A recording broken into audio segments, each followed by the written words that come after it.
Bonjour et bienvenue à ce journal dès 7h à la une de l'actualité de ce vendredi matin.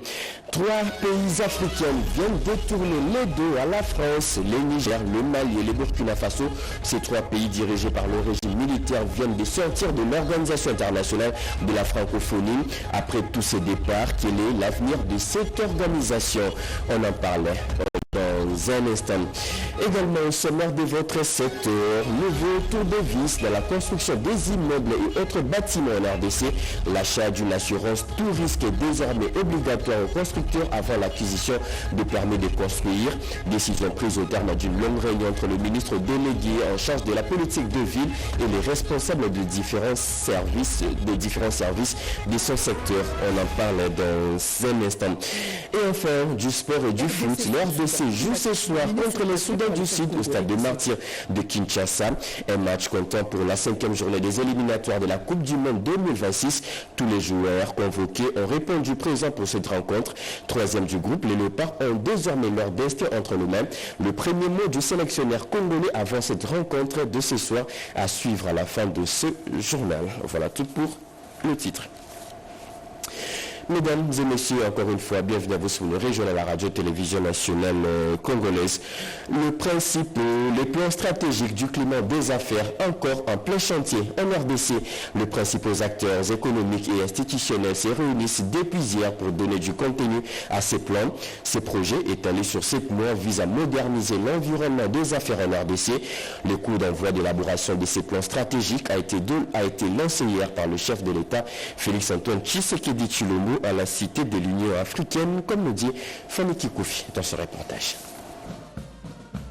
C'est une étape décisive de franchie vers la refondation de l'économie de la République démocratique du Congo par l'amélioration du climat des affaires et la création d'emplois des jeunes. À l'invitation personnelle du chef de l'État à la réunion de haut niveau de ce jeudi 20 mars 2025, les opérateurs économiques, privés et publics ont échangé sur l'élaboration du plan stratégique climat des affaires pour la transformation structurelle de l'économie. Comment repenser l'environnement des affaires et bâtir une économie qui libère l'initiative privée, l'une des préoccupations soulevées par le chef de l'État après la présentation des résultats du baromètre national en juin 2023.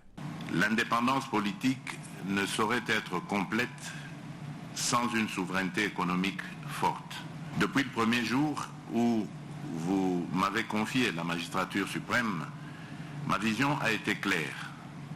Bâtir une République démocratique du Congo forte, dotée d'institutions solides, au sein d'une Afrique prospère et unie. J'ai engagé l'ensemble des forces vives de la nation, acteurs politiques, économiques et membres de la société civile, dans cette dynamique de transformation. Lors de la présentation des résultats du baromètre national du climat des affaires en juin 2023, j'avais souligné l'importance d'un environnement économique propice à une croissance durable et inclusive. Les résultats de cette enquête, bien qu'ils révèlent certaines faiblesses persistantes, témoignent aussi d'une avancée. Le climat des affaires est désormais une priorité nationale. L'élaboration du plan stratégique pour la transformation structurelle de notre économie s'inscrit dans cette dynamique et repose sur différentes conclusions, entre autres celle du baromètre qui identifie les préoccupations majeures du secteur privé et une volonté claire d'accélérer les réformes et d'apporter des réponses concrètes aux attentes des investisseurs et des entrepreneurs. C'est pourquoi notre plan stratégique du climat des affaires devrait être un levier pour faciliter la création d'entreprises, notamment en améliorant l'accès au financement pour les jeunes entrepreneurs et les start-up congolaises, adapter les formations aux besoins réels du marché du travail pour garantir aux jeunes des débouchés concrets. Malgré les turbulences actuelles marquées par la situation sécuritaire à l'est du pays, le président de la République et son gouvernement, par le biais de la cellule présidentielle climat des affaires, restent déterminés à renforcer l'image et l'activité du pays pour attirer des investissements nationaux et internationaux. Il y a 3 phases dans le cadre de l'élaboration du plan stratégique. La phase de cadrage s'est clôturée justement par cette réunion de haut niveau du chef de l'État. La prise en charge maintenant, elle est faite au niveau du gouvernement. Je rappelais d'ailleurs que sous la coordination de la Première ministre, le gouvernement, au travers du vice-premier ministre, ministre du Plan et de la coordination de l'aide au développement, a déjà convoqué un comité de pilotage pour voir comment avancer dans le cadre de l'initiative. Et pour répondre aux problématiques présentes et aussi coordonner l'élaboration du plan stratégique qui va s'étaler dans le cadre de plusieurs activités ainsi que y compris des ateliers sectoriels. La Première ministre l'a dit, elle va non seulement envoyer des assignations pour les situations présentes parce qu'il y a déjà certaines problématiques pour lesquelles des solutions ont été identifiées dans le cadre de la feuille de route climat des affaires, mais également elle a annoncé sa volonté de poursuivre cet élan donné par le chef de l'État en convoquant la semaine prochaine une session de travail avec le secteur privé. Peut-être que ce sera un comité de conjoncture élargi. Le plan stratégique climat des affaires permettra entre autres la réforme du système fiscal et administratif de la RDC pour alléger les charges pesant sur les petites et moyennes entreprises et stimuler l'industrie locale en exploitant les ressources de manière intelligente et durable. La communauté internationale de nouveau sous pression, en colère dans une déclaration solennelle, les 34 États membres du groupe des ambassadeurs francophones en RDC exigent la cessation immédiate des hostilités en RDC et aussi le retrait du M23 des territoires congolais. Un appel lancé hier lors de la célébration de la journée internationale de la francophonie. On les écoute. Le groupe des ambassadeurs francophones en RDC dit non à l'agression de la RDC par son voisin le Rwanda et réaffirme son attachement à la souveraineté et à l'indépendance du pays de Lumumba. Nous exprimons notre vive préoccupation face à la rapide dégradation sécuritaire observée depuis le début de l'année dans l'est du pays en raison de l'offensive menée par le mouvement du 23 mars, avec le soutien de la force de défense rwandaise. Nous nous inquiétons des conséquences humanitaires dévastatrices de cette offensive et des violations des droits humains commises à l'égard des populations, en particulier les cas de violences sexuelles à l'égard des femmes et le recrutement forcé d'enfants soldats. Dans une déclaration lue au studio Maman Nguebi de la RTNC après une rencontre avec le porte-parole du gouvernement Patrick Mouyaya Katimbwe et le ministre délégué en charge de la coopération internationale et francophonie, ces ambassadeurs de pays membres de la francophonie soutiennent les efforts diplomatiques et appellent à un cessez-le-feu immédiat. Nous appelons à la cessation immédiate des hostilités, au retrait du M23 de toutes les zones qu'il occupe illégalement et au démantèlement des administrations parallèles illégitimes qu'il a mises en place. Nous demandons également aux forces de défense de tout pays tiers non invités de cesser tout soutien aux groupes armés rebelles précités et de se retirer immédiatement et sans condition du territoire congolais. Nous demandons la fin des attaques contre les civils, les personnels humanitaires et les personnels des Nations Unies. En présence de députés nationaux et également membres de l'Assemblée parlementaire francophone, ces ambassadeurs représentant le 34 pays membres du GAF évoquent en ce jeudi une soirée de solidarité et collecte de fonds qui sera versée à la Croix-Rouge en guise de soutien aux victimes de l'Est de la RDC. 3 pays africains viennent de tourner les dos à la France, le Niger, le Mali et le Burkina Faso. Ces 3 pays dirigés par le régime militaire viennent de sortir de l'Organisation internationale de la francophonie. Ces départs ne dérangent en rien l'avenir de la langue française face à l'anglophonie. Selon certains experts, vous allez les entendre dans ce reportage de Joseph Oscar Mbalkaïch. Ce n'est pas parce que le Burkina Faso, le Mali et le Niger viennent de se retirer de l'Organisation internationale de la francophonie, OIF, que la RDC doit faire la même chose. Chaque État apprécie son appartenance aux organisations internationales en fonction de ses objectifs stratégiques.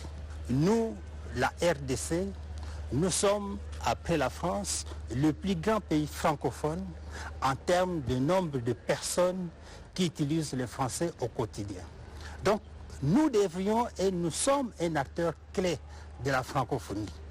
Il est temps que la RDC se réveille et puisse utiliser la francophonie de façon plus intelligente pour ses intérêts stratégiques sur le plan diplomatique, sur le plan culturel, sur le plan touristique, sur le plan économique et sur le plan commercial.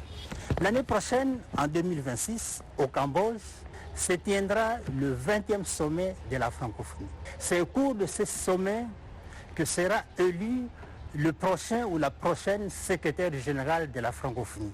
Eh bien, voilà une opportunité pour la RDC de se positionner et de promouvoir une candidature congolaise crédible pour le poste de secrétaire général de la francophonie. Au lieu de chercher à se retirer, la RDC devrait dès à présent s'affirmer au sein de l'OIF comme un État membre qui prend des initiatives et qui exerce une influence sur diverses questions politiques, économiques, socio-culturelles d'intérêt commun au sein de l'espace francophone. Et la RDC, d'après moi, devrait jouer un rôle de locomotive au sein de la francophonie. Toutes nos excuses pour ce désagrément, vous venez là plutôt de suivre les points de vue d'un ancien délégué général à la francophonie et haut fonctionnaire, le professeur Mabiala Maoumba, qui lui estime que la RDC doit toujours rester membre de la francophonie car elle a un grand rôle à jouer au sein de cette organisation. Nous revenons sur ce départ du Niger, du Mali et du Burkina Faso de l'Organisation internationale de la francophonie. Ces départs ne dérangent en rien l'avenir de la langue française face à l'anglophonie, selon certains experts. Ils se sont exprimés au micro de Joseph Oscar Mbalkaïch.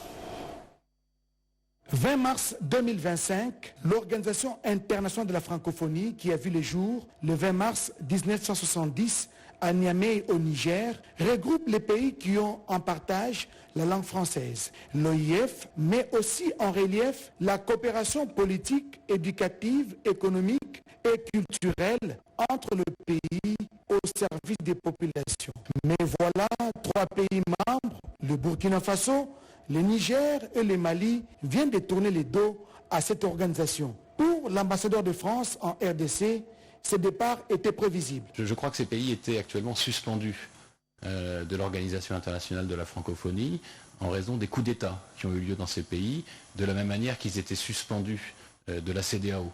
Et je pense qu'ils ont quitté la CEDEAO pour contester leur suspension. Quel est donc l'avenir du français, langue officielle de pays membres, face à d'autres langues concurrentes comme l'anglais? Il est vrai que l'anglophonie dérange un peu la francophonie depuis un temps avec une concurrence très ardue et incongrue, mais cela ne va déranger en rien la montée du français et le parcours normal du français. Et donc la francophonie, c'est un trait d'union. Le français, c'est un trait d'union qui permet aux Français, aux Congolais de se retrouver chez lui, dans tout le coin du Congo, de parler français et d'identifier l'autre comme étant égal à lui-même. L'avenir du français reste toujours tout autant brillant. Pourquoi? Parce que le français encourage les langues vernaculaires. Dans le cadre de la francophonie, les langues vernaculaires sont encouragées. Et c'est à nous, dans nos sociétés, dans nos gouvernements, de prendre à bras le corps, de faire redécouvrir à nos populations les langues que nous avons chez nous. L'OIF est constitué de 93 États membres et des gouvernements avec comme politique la promotion de la langue française et la coopération entre les pays membres. La solde de militaires et policiers sera doublée à partir de ce mois de mars et aussi une prime spéciale est réservée à tout militaire au front qui fait face au M23. Toutes ces mesures du gouvernement congolais ont été actées hier au cours d'une réunion dirigée par le ministre du Budget Aimé Boji. Plus de précision avec Rikin Zouzeloué. Résolument engagé dans la mise en œuvre des instructions du président de la République, chef de l'État et commandant suprême des forces armées de la République démocratique du Congo et de la police nationale congolaise, son Excellence Félix Antoine Tshisekedi Tshilombo, visant à améliorer les conditions de vie des militaires ainsi que de leurs dépendants. Le ministre d'État en charge du budget, Meboji Sangara, a présidé ce mercredi 19 mars 2025 une séance marathon de travail à son cabinet au centre financier de Kinshasa. Cette rencontre a mis autour d'une table les délégués de la présidence de la République, la primature, le ministère des Finances, l'état-major général des FARDC et de l'inspection générale des FARDC ainsi que des renseignements militaires, tous aux côtés des délégués du ministère de la Défense nationale. Les discussions ont essentiellement porté sur la mise en œuvre du réajustement à la hausse des soldes des militaires et des policiers. En ce qui concerne le paiement de la prime de combat, substantiellement augmenté pour les militaires engagés sur différentes lignes de front opérationnels, des missions mixtes seront diligentées pour s'assurer de la bonne exécution du paiement de cette prime. Par ailleurs, le ministre d'État, ministre du Budget Meboji Sangara, a insisté sur la nécessité d'une bonne prise en charge des militaires se trouvant sur différents sites de remise en condition. Un accent a été également mis sur une meilleure prise en charge des familles des militaires. Lutte contre le discours de haine et la désinformation. La MONUSCO sensibilise les jeunes et la société civile à Kinshasa. Elle vient d'organiser un forum sur la cohésion nationale pour la défense de l'intégrité territoriale. Mamita Bango était sur place. Depuis un certain moment, dans les réseaux sociaux et particulièrement l'Internet véhicule la désinformation et le discours de haine.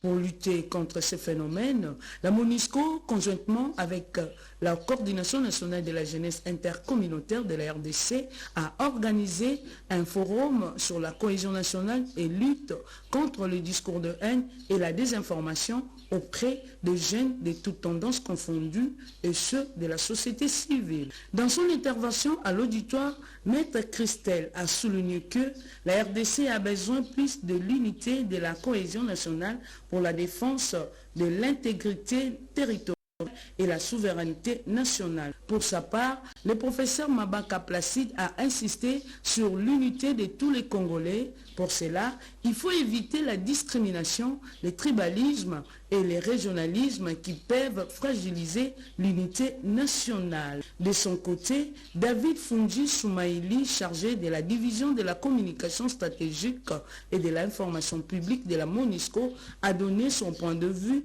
auprès de jeunes intercommunautaires sur la désinformation et les discours de haine qui véhiculent à une très grande échelle, a condamné la désinformation diffusée par la majorité des jeunes dans les réseaux sociaux. L'objectif, c'était d'amener les jeunes dans une réflexion qui doit carrément les pousser à préserver l'unité nationale à travers sa cohésion. Quant au président de la coordination intercommunautaire nationale, Benjamin Mouchiki, a parlé du rôle de la jeunesse face aux enjeux sécuritaires du moment. La jeunesse, c'est le Congo d'aujourd'hui. Et si la jeunesse parle de la cohésion, parle de l'unité, c'est une grande chose déjà pour que nous espérons au retour d'une paix durable. Une proposition de loi sur le génocide congolais en 30 ans de guerre imposée à la RDC par le Rwanda vient d'être déposée au bureau de l'Assemblée nationale. Son initiateur, le député national Eliezer Tambwe. 3 décennies de guerre imposées à la RDC, toutes sortes de crimes bien documentés et reconnus officiellement y ont été commis. Plus de 12 millions de morts, ce génocide ne peut pas demeurer impuni. C'est le moment d'en appeler à la conscience patriotique collective à travers un cadre juridique avec les effets du législateur. L'honorable Eliezer Ntambwe, député national, saisit cette opportunité et tient à porter la loi sur la reconnaissance du génocide congolais. Il est allé déposer cette proposition de loi au bureau de l'Assemblée nationale. La première loi que nous avons votée parle du génocoste, c'est-à-dire c'est un génocide pour des raisons économiques. Alors que jusque-là, tout ce qu'il y a comme texte en matière de génocide ne reconnaissent pas les génocides économiques. Les génocides sont soit tribal, soit ethnique, soit. Alors, quand nous nous avons inventé un concept de génocoste. C'est bien bon, mais il faut encore l'amener pour que ces concepts-là soient reconnus sur le plan juridique et aussi à l'international. Voilà pourquoi aujourd'hui, nous sommes venus déposer cette proposition de loi pour la reconnaissance du génocide. Un bon enseignant, Eliezer Tamboué, invite les patriotes à soutenir le président de la République, Félix Tshisekedi, et toutes les institutions établies du pays. Malheur aux pays par lesquels les mal arrivent au Congo.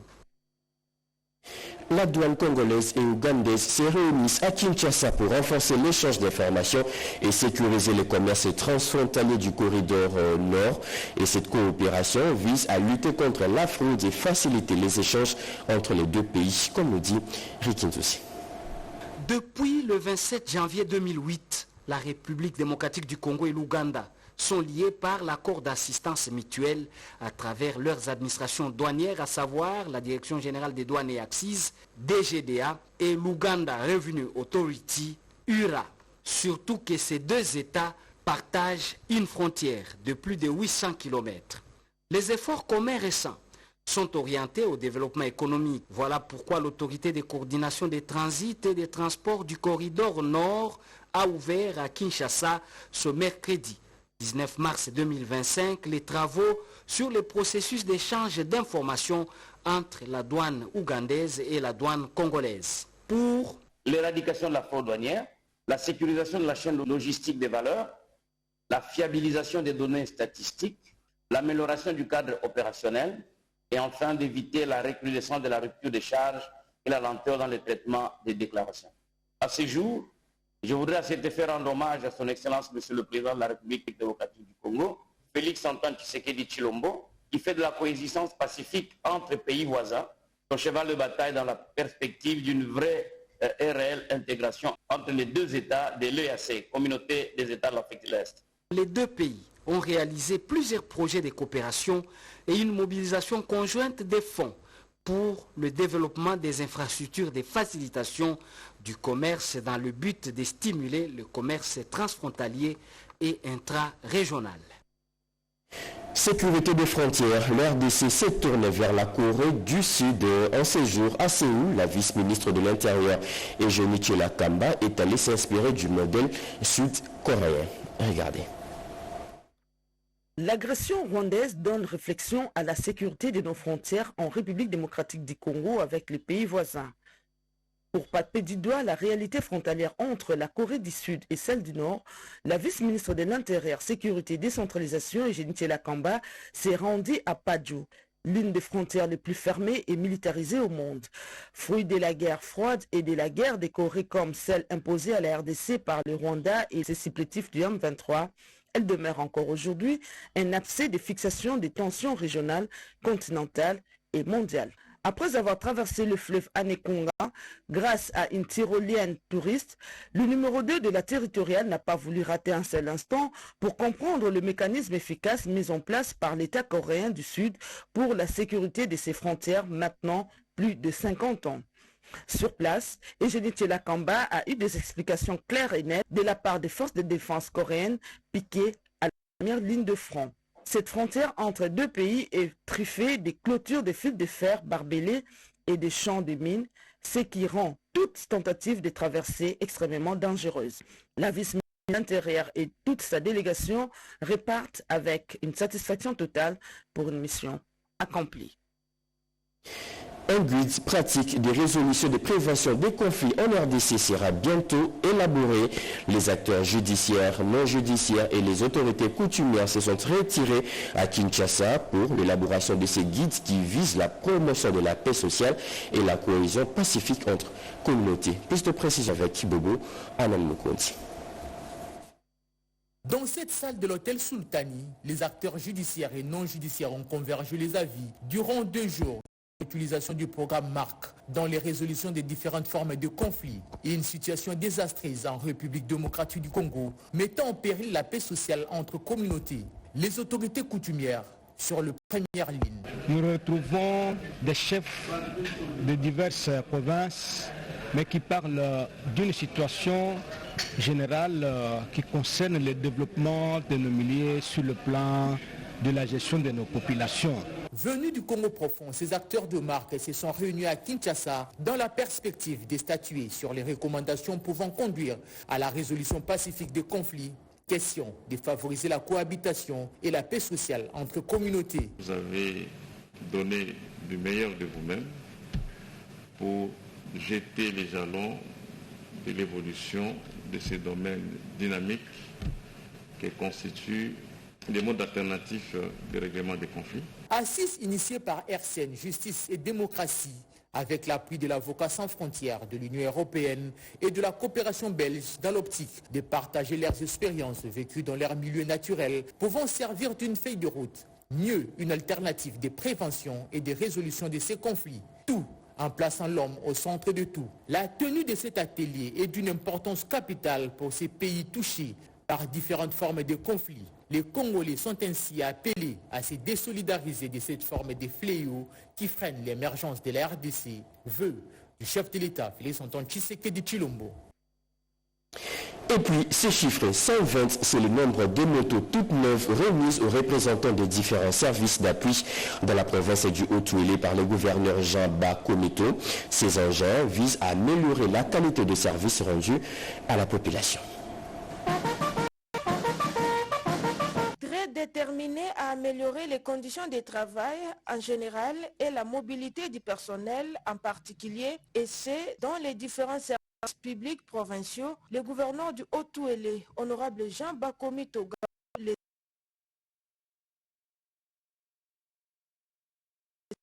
l'Assemblée provinciale, la police congolaise, les services spécialisés, l'administrature, bien services sont les bénéficiaires de ces agents dont la cérémonie de remise des clés a eu lieu le mercredi 19 mars 2025 à l'esplanade du gouvernorat. Hier, le président de la République, la police avait été dotée.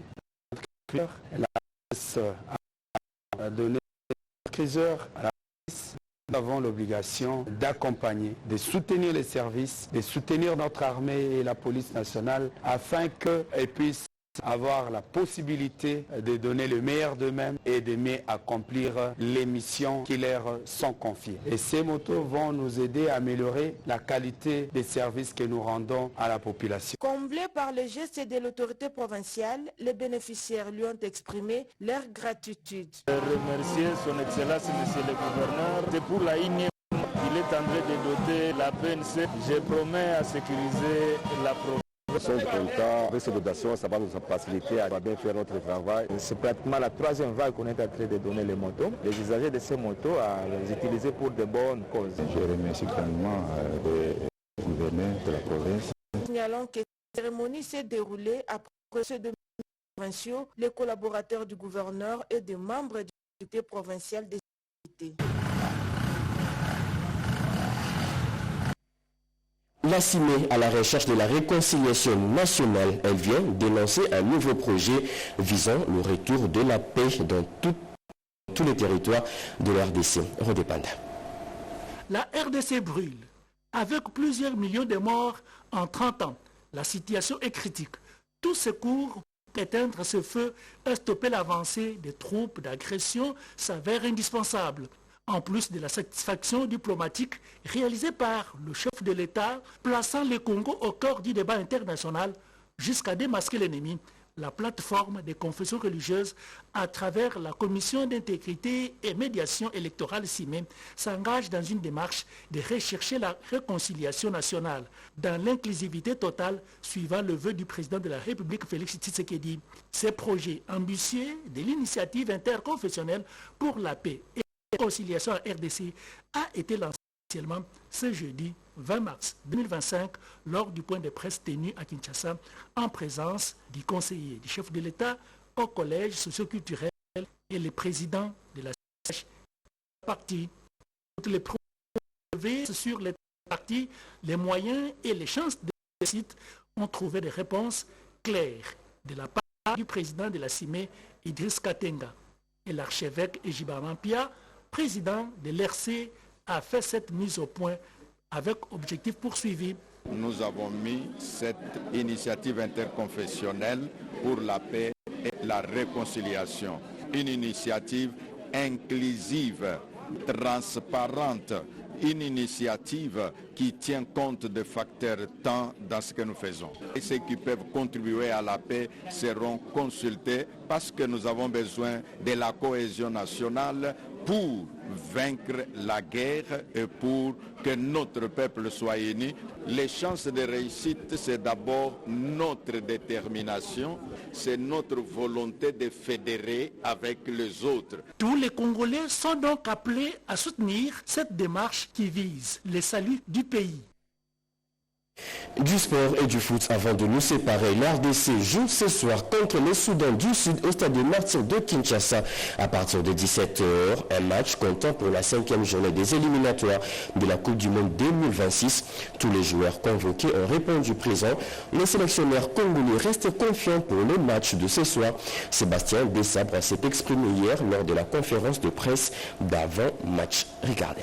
RDC Sud-Soudan, une affiche dominée sur papier par les fauves congolais qui sont déterminés à redonner le sourire aux sportifs congolais après la défaite contre l'Éthiopie. Bien avant cette explication, les deux sélectionneurs ont été face à la presse pour la traditionnelle conférence de presse d'avant-match. Dans son speech, le sélectionneur manager des Léopards de la RDC, Sébastien Desabre, a évoqué la gigantesque motivation animant son équipe en général et ses avant-centres en particulier, tant sur les plans physiques et mental. Le fait que ce soit notre 3e match à domicile de la qualification, puisqu'on a battu la Mauritanie, on a battu le Togo à domicile. Évident que quand on veut aller à la Coupe du Monde et faire une très bonne campagne, il faut d'abord s'imposer à domicile. Donc on sait ce qu'on a à faire aussi, les atouts offensifs, comme vous l'avez dit, qu'on a. On doit s'imposer. Pour s'imposer, il faut marquer des buts. Je pense que tous les joueurs peuvent nous apporter quelque chose. De son côté, le sélectionneur Nicolas Dupuis du Sud-Soudan a reconnu la force de la RDC et reste optimiste malgré les contre-performances de son équipe lors des précédents matchs. À chaque fois qu'on joue contre une grosse nation, c'est très difficile pour nous. La RDC, pour moi, elle favorise. Parce que je le pense sincèrement au regard des joueurs qui sont sur le terrain. Et aujourd'hui, on est en danger, évidemment, avec le Sud-Soudan, parce que vous avez une très belle équipe. Donc comment on aborde ça? Avec beaucoup de plaisir, parce qu'on a cette chance de pouvoir jouer ces matchs, mais encore une fois, avec la volonté d'apprendre. Pour rappel, la RDC est 3e du groupe B avec 7 points en 4 sorties. Par contre, les Soudans du Sud, 5e avec 2 unités. Les rendez-vous est donc pris pour ce vendredi, où ces deux équipes vont s'affronter dans un stade de plus de 80 000 spectateurs. C'est fini pour ce journal de 7h. Mesdames et messieurs, ce journal a été coordonné par Jacques Kabouaba, réalisé par Pécho Mobengaya Kassongo Malika Bangoulou. La partie technique a été assurée par Alain Galia Anou-Mouti, le tout sous la direction de Joseph Oscar Balkaïch. Merci de nous avoir suivis. Prochain rendez-vous de l'actualité, c'est à 13h30 avec Aimé Ndaya. Bon début de week-end à toutes et à tous. Au revoir.